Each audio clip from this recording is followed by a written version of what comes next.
പത്മനാഭ ഒരു super call കിട്ടിട്ടുണ്ടാ. മുൻ ധനകാര്യമന്ത്രി കൂടിയായ ശ്രീ ബാലഗോപാൽ അദ്ദേഹം ബഹുമാനപ്പെട്ട അംഗം ഇത് പറഞ്ഞപ്പോൾ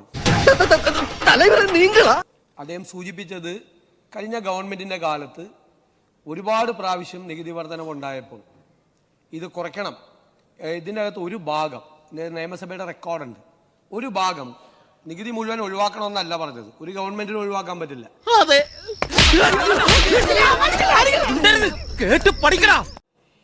കൂടിയ നികുതിക്ക് സംസ്ഥാനത്തിന് അധികമായി കിട്ടിയ വരുമാനത്തിലെ ഒരു ഭാഗം ഇതുകൊണ്ട് ഏറ്റവും ദുരിതം അനുഭവിക്കുന്ന ആളുകൾക്ക്, ഓട്ടോറിക്ഷ ഡ്രൈവർമാർക്ക്, ടാക്സി ഡ്രൈവർമാർക്ക്, അവർക്ക് ഏതെങ്കിലും കാര്യത്തിൽ ഇളവ് വരുത്താൻ കഴിയുമോ എന്ന് ഗവൺമെന്റ് പരിശോധിക്കണം എന്നാണ് പറഞ്ഞത്.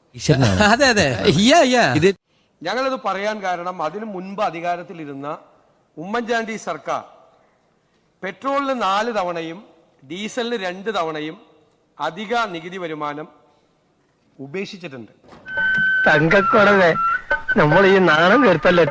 ഇതിലൂടെ പെട്രോളിൽ നിന്നും 375.75 കോടി രൂപയും ഡീസലിൽ നിന്നും 243.42 കോടി രൂപയും അന്നത്തെ സർക്കാർ 2011 മുതൽ 2016 വരെയുള്ള സർക്കാർ വേണ്ട, അതായത് മൊത്തം 619 കോടി രൂപ വേണ്ടെന്ന് വെച്ചു.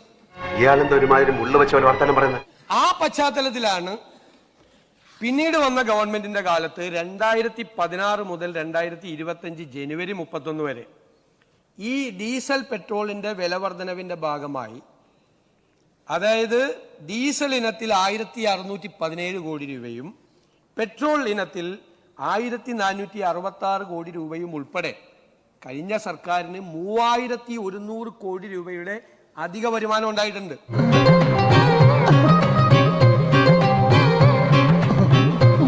ഒരു രൂപ കുറച്ചിട്ടില്ല, ഒരു രൂപ കുറച്ചിട്ടില്ല. ഞാനിത് അധിക നികുതി വരുമാനം ഉണ്ടായപ്പോൾ അതിൽ നിന്നൊരു തുക, ഒരു പെർസെൻറ്റേജ്, എൻ്റെ ചെറിയൊരു പെർസെൻറ്റേജ് എടുത്തിട്ട് ടാക്സി ഡ്രൈവർമാരെയും അതുപോലെ ഓട്ടോറിക്ഷ ഡ്രൈവർമാരെ സഹായിക്കണം എന്ന് പറഞ്ഞു. അന്ന് ധനകാര്യമന്ത്രിയായിരുന്ന ശ്രീ തോമസ് ഐസക് പറഞ്ഞ മറുപടി സഭാരേഖകളിലുണ്ട്. അത്തരം മണ്ടത്തരങ്ങൾ ഞങ്ങൾ കാണിക്കില്ല എന്ന് പറഞ്ഞു. കാറ്റ് പിടിച്ച കിട്ടുവള്ള പോലെ ദൈവദോഷം പറയലടാ, അങ്ങനൊന്നുമില്ല അത് പോകുന്നത്. വസ്തു പിടിച്ച താറാവിനെ പോലെയാ, അധികം സമ്മതിക്കാം. നികുതി കുറയ്ക്കുന്ന നികുതി ഇവിടെ ഈ റെക്കോർഡിലുണ്ട്, റെക്കോർഡിൽ എനിക്ക് എൻ്റെ മനസ്സിലുണ്ട്. നികുതി കുറയ്ക്കുന്ന മണ്ടത്തരം ഇടത് സർക്കാർ കാണിക്കില്ല എന്ന് ഇടത് സർക്കാരിന്റെ മുൻ ധനകാര്യമന്ത്രി ഈ സഭയിൽ വന്ന് സംസാരിച്ചു. അപ്പൊ എന്നോട് മണ്ടത്തരം ചെയ്യാൻ വേണ്ടിയിട്ടാണോ മുൻ ധനകാര്യമന്ത്രി എന്നെ ഇപ്പൊ ഉപദേശിച്ചത്? അതാണ് ചോദ്യം, അതാണ് എന്റെ ചോദ്യം. പിന്നീട് ഇവിടെ പറഞ്ഞു നിത്യോപയോഗ സാധനങ്ങളുടെ വില വർദ്ധിച്ചിട്ടുണ്ട്. നിത്യോപയോഗ സാധനങ്ങളുടെ വില കഴിഞ്ഞ 11 മാസത്തിൽ ഇന്ത്യയിൽ ഏറ്റവും കൂടുതൽ നാണ്യപ്പെരുപ്പമുണ്ടായതും വില വർധനവുണ്ടായ 1ാമത്തെ സംസ്ഥാനം കേരളമാണ്. എന്തുകൊണ്ടാ? മാർക്കറ്റിൽ ഇടപെടുന്ന കാര്യത്തിൽ ദയനീയമായി കഴിഞ്ഞ സർക്കാർ പരാജയപ്പെട്ടു.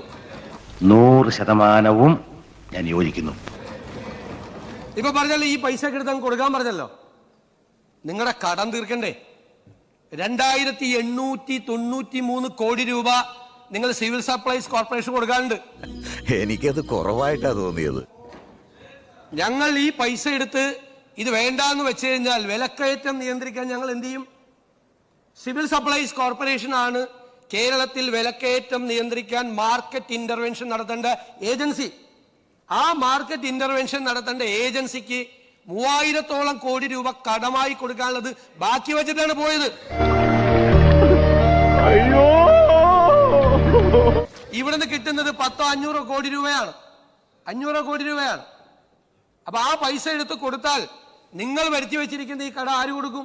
ആ കടം കൊടുത്താൽ മാത്രമാണ് സിവിൽ സപ്ലൈസ് കോർപ്പറേഷനും മാർക്കറ്റിൽ ഇടപെട്ട് ഇപ്പൊ ഉണ്ടായിരിക്കുന്ന രൂക്ഷമായ ഈ വിലക്കയറ്റം നിയന്ത്രിക്കാൻ പറ്റുള്ളൂ.